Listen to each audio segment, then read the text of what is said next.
Hello everyone, welcome to our academy Matherific, and we are come back with another interesting topic, that is the contraceptive method. In the previous lecture we are study about the contraceptive methods, and in this lecture we are study about the oral contraceptive pills, surgical methods or implants. So let's have a look one by one. Oral contraceptive methods is in the form of tablets, इसलिए हमने इनको यहाँ पे pills बोला है। इनके क्या क्या फंक्शन है, ये हमारे सबसे पहले ओवुलेशन को इनहिबिट करेगा सो डेट वहां से ओवा ही रिलीज ना हो। दूसरा ये क्या करता है, हमारा स्पर्म की मोटिलिटी को या फिर हमारा इनहिबिट करेगा motility and secretion and activity of oviduct. Third ये क्या करता है, हमारा स्पर्म की मोटिलिटी को भी डिक्रीज करता है। देन हमारा changing in cervical mucus, alteration in the uterine endometrium, जिससे एंडोमेट्रियम में क्या होगा, एंडोमेट्रियम जो लाइनिंग होती है यूट्रस की इनर लाइनिंग सबसे मेन रिस्पॉन्सिबल होती है फॉर द प्रेगनेंसी, उसी में कुछ चेंजेस कर देगा जिस वजह से हमारा इम्प्लांटेशन है वो हमारा यहाँ पे इम्पॉसिबल हो जाएगा। देन मैं बात करूं हमारी मिनी पिल्स की। मिनी पिल्स हमारी छोटे छोटे पिल्स आती है जिसमें या तो सिर्फ प्रोजेस्टिन होता है या फिर उसके साथ हमारा कोई अदर हार्मोन भी हो सकता है। यहाँ पे हमारा सिर्फ प्रोजेस्टिन होएगा, उसमें कोई भी एस्ट्रोजन नहीं होएगा। जैसे कि मैं बात करूं हमारी सहेली सबसे फेमस पिल है, हमारी मिनी पिल्स में से आती है। ये हमारे इसके पास सेंट्रोफ्रोमेड होते हैं। ये क्या है, हमारी एक वीक में ली जाती है और ये डेवलप्ड की थी हमारा CDRI, central drug research institute Lucknow. ये हमारा इम्पोर्टेंट है, ये हमारा यहाँ से पूछा जाता है कॉम्पिटिटिव एग्जाम्स में कि जो सहेली है वो हमारा कहाँ से किसने डेवलप की थी, that is the CDRI Lucknow.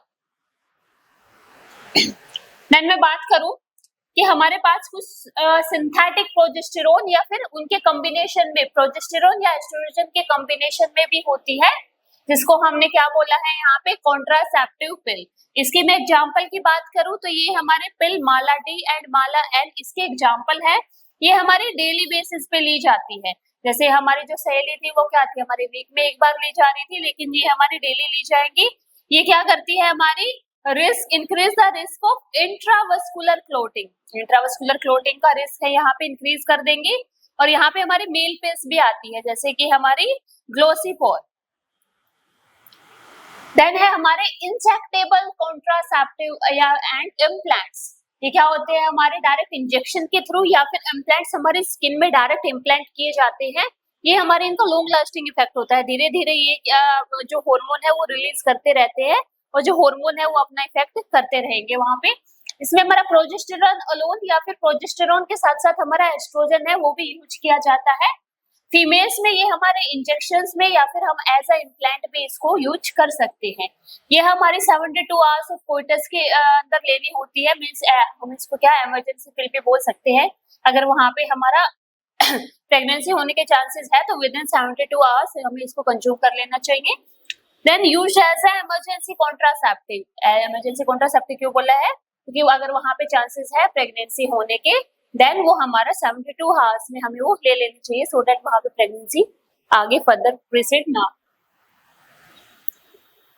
अब मैं बात कर रही हूँ कि ये हमारी मॉर्निंग आफ्टर पिल। मॉर्निंग आफ्टर पिल भी हमारी इमरजेंसी कॉन्ट्रासेप्टिव में आ जाती है। अगर मिस्टेकनली हमारा वहां पे सक्सेसफुल इंटरकोर्स या फिर सक्सेसफुल प्रेगनेंसी हो जाती है तो उसी को रोकने के लिए मॉर्निंग आफ्टर पिल का यूज किया जाता है। This pills can prevent pregnancy if taken with in 72 hours of coitus. इसके एग्जांपल है हमारे आई पिल है, फिर 72 है या फिर हमारे अनवांटेड 72 है, ये इसके एग्जांपल। देन है हमारे पास most effective surgical methods of contraception. हमने बात की ओरल पिल की, मिनी पिल्स की या फिर हमारे इंजेक्टेबल्स की या इम्प्लांट्स की। वो क्या था, हमारे धीरे धीरे हार्मोन इफेक्ट कर रहे थे तो उनका कुछ साइड इफेक्ट भी होता है। हाईली प्रोटेक्टिव हम उसको या हाईली इफेक्टिव उसको नहीं कह सकते, लेकिन जो हमारे सर्जिकल मेथड्स होते हैं ये हमारे 100% इफेक्टिव होते हैं with no side effect. Surgical methods में क्या किए जाते हैं, जो हमारे रिप्रोडक्टिव पार्ट होते हैं जो मेन रिस्पॉन्सिबल होते हैं उनको हमारा कट कर दिया जाता है थ्रू द सर्जरी, इसलिए हमने इसको क्या बोला है यहाँ पे surgical method of contraception. Surgical methods को हमने स्टेरिलाइजेशन भी बोला है, ये हमारे क्या होते हैं यहाँ पे, जैसे फीमेल की बात की जाए तो वहाँ पे हमारा ट्यूबेक्टोमी की जाती है। ट्यूबेक्टोमी मतलब फेलोपियन ट्यूब होती है फीमेल रिप्रोडक्टिव पार्ट में, उसको कट करके टाई किया जाता है। देन हमारा वेसेक्टोमी होती है मेल में, जो वास्ट डिफरेंस होता है ट्रांसपोर्ट के लिए काम आता है, ट्रांसपोर्ट ऑफ स्पर्म के लिए, उनको कट करके टाई किया जाता है। अभी हम डायग्रामेटिकली व्यू देखें तो ये हमारा सर्जिकल मेथड्स है। यहाँ पे देखो ये जो हमारा जो ये वाला है, ये हमारा वोस्ट डिफरेंस है, इसको यहाँ पे कट करके टाई किया हुआ है, तो ये हमारा क्या है, वेसेक्टोमी। सेम हमारा फीमेल्स में होता है ट्यूबेक्टोमी। ट्यूबेक्टोमी में जो हमारी फेलोपियन ट्यूब है यहाँ से कट कर दी जाएंगी और टाई कर दी जाएंगी, सो डेट यहाँ पे हमारा फ्यूजन ऑफ एग और स्पर्म को रोका जा सके। ये हमारे हाईली इफेक्टिव मेथड होते हैं कॉन्ट्रासेप्शन की विद नो साइड इफेक्ट। ये कई बार पूछा जाता है कि हमारा ट्यूबेक्टोमी किसमें होता है या फिर हमारा वेसेक्टोमी किसमें होता है, तो हम याद रखेंगे वोस्ट डिफरेंस हमारा मेल में प्रेजेंट होता है, तो वेसेक्टोमी हमारे मेल्स में होगी। फेलोपियन ट्यूब हमारे फीमेल्स में प्रेजेंट होती है, इसलिए यहाँ पे ट्यूबेक्टोमी फीमेल्स में होती है। ये हमारे हैं surgical methods of contraception. Then है हमारा मेडिकल टर्मिनेशन ऑफ प्रेगनेंसी। ये हमारी वॉलंटरी या इंटेंशनल अबॉर्शन होता है, कोई अपनी मर्जी से कराना चाहे, उसमें क्या होते हैं हमारे इंड्यूस्ड या परफॉर्म टू एंड प्रेगनेंसी। इसमें हमारे medical termination of pregnancy act बनाया था, जो हमारा 1971 में पास हुआ था। Act was amended in the 2002 में इसको अमेंडेड किया था। देन हमारा termination of pregnancy can be done up to 20 weeks.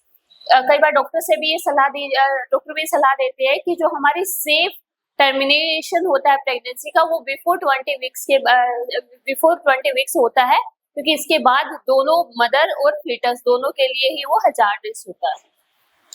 इसमें हमारे क्या है, दो मेडिसिन है, उनका कॉम्बो यूज किया जाता है, दैट इज द मिसप्रोस्टोल एंड माइफेप्रिस्टोन। ये हमारे यूज किए जाते हैं for the termination of pregnancy. ये आपको याद रखना है, जो एक्ट है ये हमारा 1972 में हमारा पास हुआ था और एमेंडेड हुआ था हमारा 2002। देन मैं कुछ बात करूं sexual transmitted disease. Sexual transmitted disease are the disease that can pass from the sexual contact from a healthy person to the from the infected person to a healthy person. इसमें हमारी कुछ STDs दी गई है जो हमारी affect करती है women's को। सबसे मोस्ट कॉमन है हमारी AIDS, that is the acquired immunodeficiency syndrome. Syndrome क्यों बोला है यहाँ पे, क्योंकि ये हमारी एक डिजीज नहीं होती बल्कि एक ग्रुप ऑफ डिजीज होती है, इसलिए यहाँ पे इसको सिंड्रोम बोला है। यहाँ पे है हमारी क्लैमाइडिया। क्लैमाइडिया क्या होती है हमारी, क्लैमाइडिया ट्रैकोमोनास से हमारी इन्फेक्ट होती है। देन है हमारी गोनोरिया। गोनोरिया में क्या होता है, निजेरिया गोनोरिया, इससे हमारी ये है हमारी ट्रांसमिटिंग एजेंट। क्लैमाइडिया ट्रैकोमैटिस क्या करती है, हमारी क्लैमाइडिया कोज करती है, और गोनोरिया को कौन कर रहा है, निजेरिया गोनोरिया। देन है हमारे साइफिलिस। साइफिलिस को क्या कर रहा है हमारा, ट्रेपोनीमा पैलिडियम, साइफिलिस को कोज कर रहा है। देन है हमारे जेनाइटल हब्स। ये हमारे type 2 herpes simplex virus, that is the HSV2, इससे कोज होती है ये।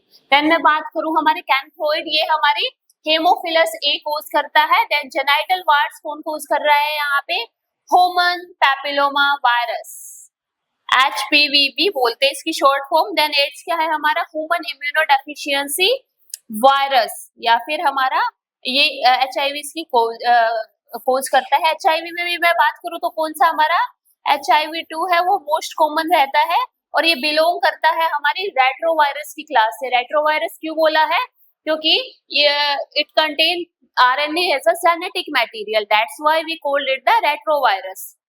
देन मैं बात करूं ट्राइकोमोनाइसिस। ट्राइकोमोनाइसिस कौन कोज कर रहा है यहाँ पे हमारा, ट्राइकोमोनाइसिस वैजिनालिस। ये हमारी कुछ डिजीज है, और इस तरफ हमारे ट्रांसमिटिंग एजेंट पॉजिटिव एजेंट है जो इसको कोज कर रहे हैं। All this about the today's lecture. I hope आपको पसंद आया होगा। Like share and subscribe. Thank you.